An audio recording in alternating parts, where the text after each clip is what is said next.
এই যে mob violence, Nurul Huda তার 2018 সালের কর্মকাণ্ডের জন্য সবচেয়ে বেশি ক্ষতিগ্রস্ত হয়েছে বিএনপি। কিন্তু এই মব, এই যখন তাকে হেনস্থা করা হলো, তার হুম। এগেনস্টে কঠোর ভাষায় হুম। বিএনপির নেতৃত্বই আসলো প্রথম। তারা স্পষ্ট বলে দিল যে এটা সহ্য করা হবে না এবং এদেরকে শাস্তি দেওয়া হবে। আবার তারেক রহমান তাই বললো। এটা কিন্তু আমরা অন্য রাজনৈতিক দলের কাছ থেকে আমরা শুনি না। এ কে এম নুরুল হুদাকে আমি পার্সোনালি চিনি। হুম। আমার একটু সিনিয়র, একই কলেজে আমরা লেখাপড়া করেছি। হুম। এমনকি ওই দেশের ভাইস মার্শাল নূর খানের, উনি যখন আসছিলেন লঞ্চে 1971-এর কোরবানির ঈদের আগে আগে, তখন কিন্তু আমি কোরবানি কিংবা মানে রেগুলার ঈদ, তখন আমি কিন্তু বগা বন্দরে আমি সবাইকে অর্গানাইজ করে ওই লঞ্চের ডেমনস্ট্রেশন করেছিলাম তার এগেনস্টে। এবং হুদা ভাই আমার সঙ্গে জয়েন করছিলেন। আহ, আহ, মানে ওনার ব্যাপারটা যেটা কেস, সেটা তো আলাদা। কিন্তু ওনাকে যে অপমান করা হয়েছে, সেটা নিয়ে আমরা আজকে কথা বলছি, যে that is a part of the mobocracy. এই মবোক্রেসি কিন্তু আমাদের শুধুমাত্র ওনার কালচারে উপরে আক্রমণ নয়, আমরা পুরোপুরি আরো কয়েকটি ঘটনা ইদানিং কালে ঘটেছে, হ্যাঁ, সাম্প্রতিক কালে না ঘটেছে। বেশি দেরি ও করতে হবে না। এই খুলনায় হয়েছে কয়েক ঘন্টা আগে। এটা হুম। এনসিপি করেছে খুলনায়। আচ্ছা। এনসিপি করেছে কয়েক ঘন্টা আগে। এবং আরো আমি বলি যে এই কেসটা, নুরুল হুদার কেসের যারা করেছে তাদেরকে কিন্তু অ্যারেস্ট করা হয়েছে। একজনকে, কয়েকজনকে অ্যারেস্ট করেছে, আর দুজন সারেন্ডার করেছে। তারা আবার সবাই জামিনও পেয়ে গেছে। জামিন পেয়ে জামিন তারা পেয়ে গেছে, এটা ইন্টারেস্টিং। হ্যাঁ, এটা এটা জামিন লেটেস্ট খবর। আচ্ছা, হ্যাঁ, হ্যাঁ। আরো একটা ব্যাপার আমি বলবো, যে এই মব জাস্টিস ব্যাপারে যে হুম।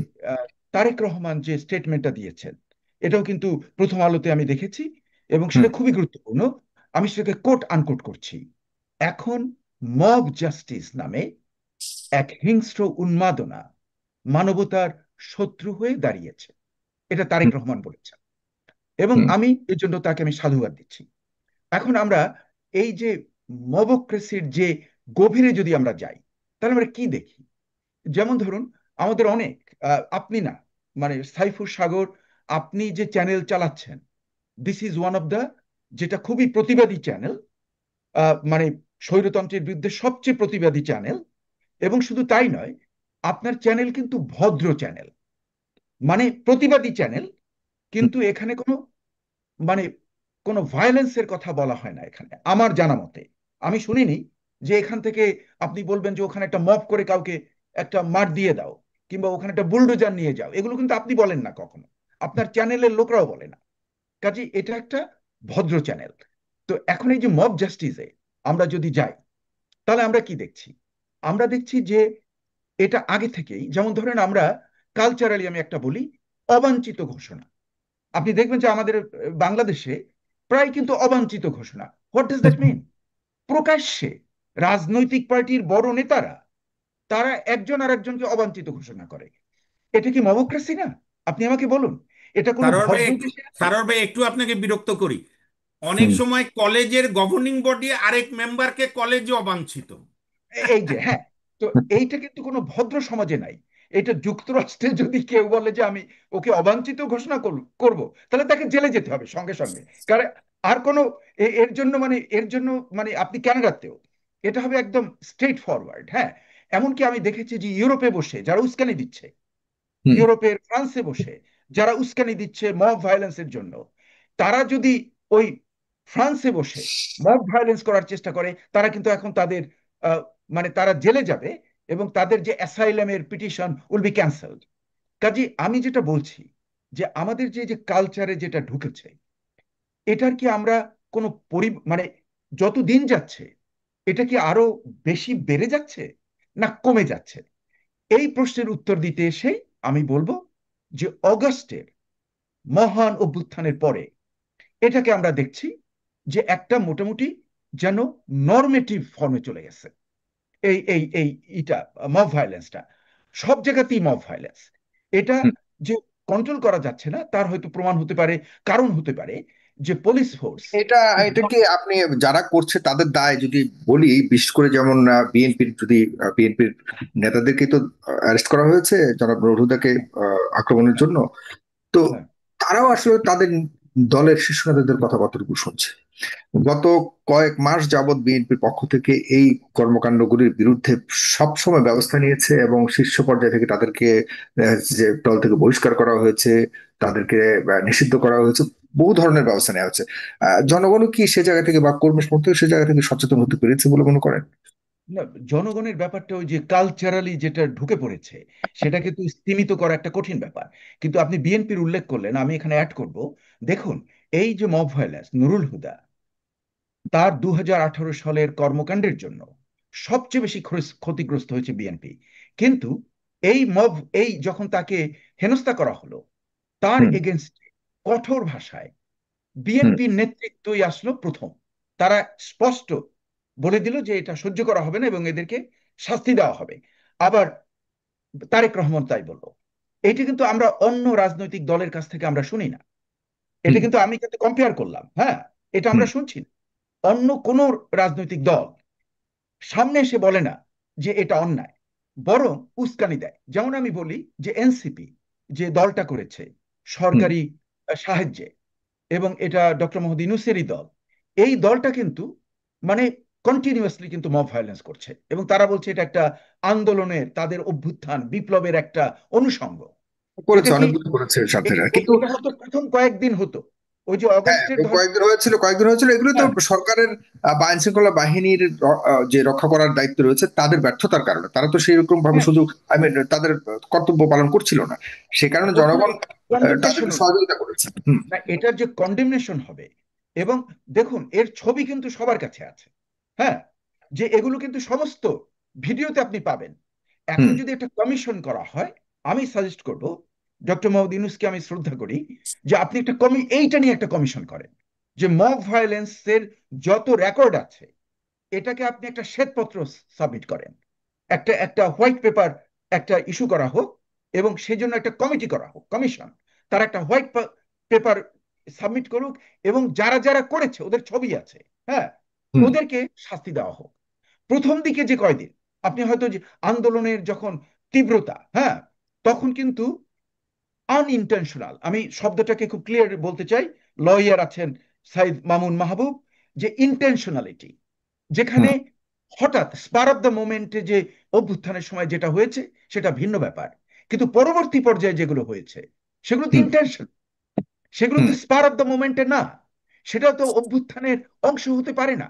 এই যে আমাদের সামরিক বাহিনীর অফিসারের আমি নোট পেলাম, খুবই ভালো লাগলো আমার, যে প্রথম দিকে যা হয়েছে সেটা স্পার অফ দ্য মোমেন্ট, আপনি বুঝতে পারেন যে এটা বিপ্লব এবং আন্দোলনের একটা বহিঃপ্রকাশ। কিন্তু হুম। পরবর্তী পর্যায়ে যেগুলো হচ্ছে সেগুলো তো ইন্টেনশনাল। এই ইন্টেনশনাল ব্যাপারগুলোকে রেকর্ড করে, ছবি করে, একটা হোয়াইট পেপার দিয়ে এদেরকে, মানে আইদার এদেরকে শাস্তি দেওয়া হোক, অথবা হুম। ট্রুথ কমিশন করে এদেরকে অ্যাপোলজি নেওয়া উচিত। এরা যারা যারা করেছে তারা যেন জনসম্মুখে এসে তারা বলে যে আমি ভুল করেছি। তা না হলে তাদেরকে জেলে নেওয়া, যেটা আমি সাউথ আফ্রিকার এক্সাম্পলটাকে দিচ্ছি, যে ট্রুথ কমিশন করে এদেরকে সামনে এনে যে এরা আসুক। মানে এটা খুব ইজি, আমরা তো ভিডিওগুলো দেখলে আমরা এদেরকে জানি কারা এরা, হ্যাঁ, এরা তো ফেসবুকে ডিক্লেয়ার করে গেছে, যেটাকে আমি বলি ইন্টেনশনাল। এটা স্পার অফ দ্য মোমেন্ট না। স্পার অফ দ্য মোমেন্টে যে বিপ্লবী যেটা হয়েছে সেটা অন্য ব্যাপার, কিন্তু যেটা ইন্টেনশনাল হয়েছে সেটার হুম। সঙ্গে ক্রিমিনালিটি রয়েছে। এবং ঠিক। এই ক্রিমিনালিটিকে আমরা যদি সমূলে উৎখাত করতে না পারি, তাহলে কিন্তু বাংলাদেশের ভবিষ্যৎ খারাপ হয়ে যাবে। আমরা যে সংস্কারের জারি যাচ্ছি, ওই সংস্কারের মূল্য জিরো হয়ে যাবে, ওই ওই সংস্কার অর্থহীন হয়ে যাবে। আমরা যদি সাংস্কৃতিকভাবে আমাদেরকে ভালো করতে না পারি, তাহলে আজকে আজকে আমি যদি এখানে যুক্তরাষ্ট্রে বসে, আমি কাউকে পছন্দ করি না কিংবা শত্রুতা আছে, আমি যদি বলি তাকে অবাঞ্ছিত ঘোষণা করলাম, হ্যাঁ, ওপেনলি, আমাকে জেলে দিবে। এর এর হুম। মধ্যে স্ট্রেট ফরওয়ার্ড, এর কোনো মানে এর জন্য মানে আর সময় ক্ষেপণ হবে না, আমাকে ধরে নিয়ে জেলে দিয়ে দেবে। তো হুম। এই যে জিনিসটা, মানে এখানে যে কোনো থ্রেটকে, হ্যাঁ, আপনি গালি দিতে পারেন একটা লোককে একদম মা বাবা নাম ধরে যুক্তরাষ্ট্রে আপনি গালি দিতে পারেন, কোনো কেস নাই, হ্যাঁ। কিন্তু যদি আপনি কাউকে থ্রেট করেন, হ্যাঁ, ওই যে যেমন অবাঞ্ছিত ঘোষণা করেন, এটা একটা হুম। ফিজিক্যাল ভায়োলেন্সের কাছাকাছি, হ্যাঁ, যে তুমি এখানে আসতে পারবে না, তাহলে তোমাকে হেনস্থা করা হবে। এই আরেকটা জিনিসগুলো আরেকটা কিন্তু ইন্টারেস্টিং বিষয় দেখেছেন, আরেকটা ইন্টারেস্টিং, এই যে বিভিন্ন জায়গায় গিয়ে আপনার এটাকে মব জাস্টিস বলবো না মব চুরি বলবো, ডাকাতি বলবো? দিন দুপুরে দেখা যাচ্ছে, আজকে দেখেছি আমরা ফল মেলাতে, হ্যাঁ, জাতীয় ফল মেলা 2025 ফার্ম গেটে, সেখানে শেষ দিন ছিল। ওই ফল মেলার যেগুলি ফলগুলি যে শো করে, কি বলে এটাকে, সাজিয়ে রেখেছিল সামনে শো করবার জন্য, সব মানুষ, নারী পুরুষ একসাথে গিয়ে সবাই ওই ফলগুলিকে চুরি করে যে যার মতো করে নিয়ে যাচ্ছিল। এই ভিডিও বেশ ভাইরাল না, হয়েছে। আপনি আপনি আমি আপনাকে বলবো কি যে আমরা দেখলাম যে অনেক জায়গাতে যেমন ধরেন যে লুট হয়েছে, হ্যাঁ, হুম, লুট যখন না, যখন আক্রমণ করা হয়েছে দ্যাটস ডিফারেন্ট, সেটা স্পার অফ দ্য মোমেন্ট। কিন্তু যখন লুট করা হয়েছে, that is not spare of the moment.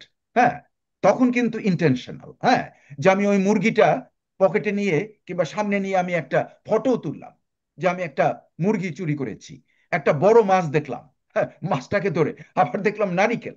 মানে আপনি স্পার অফ দ্য মোমেন্টে যেটা করা আর হুম, যেটা ইন্টেনশনালি করা, আমাদের সবচেয়ে রোগ হলো যে আমরা ইন্টেনশনালি করছি।